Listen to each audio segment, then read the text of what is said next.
Hey, Edgar from Funnetopia here. A quick feature update related to certificates. So under membership certificates, you now not only have the ability to issue certificates to people, right, for like completing your course or certification, whatever, but also you can set an expiry date.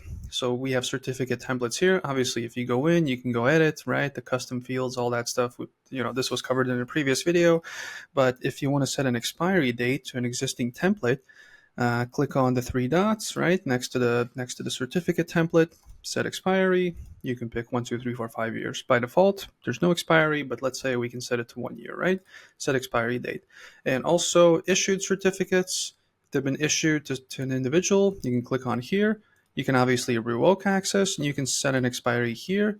You can do like a specific date, for example, right? You can kind of auto change it for each individual.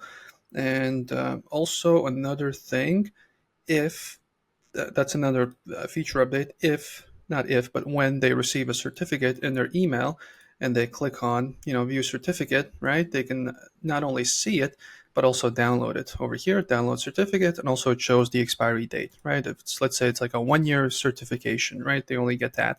So yeah, you have those two things here as well when you preview your certificate. So that is pretty much the short version of it. Make sure to go check it out, especially if you do certificates. That's a cool little feature. Well, both of them, cool little updates.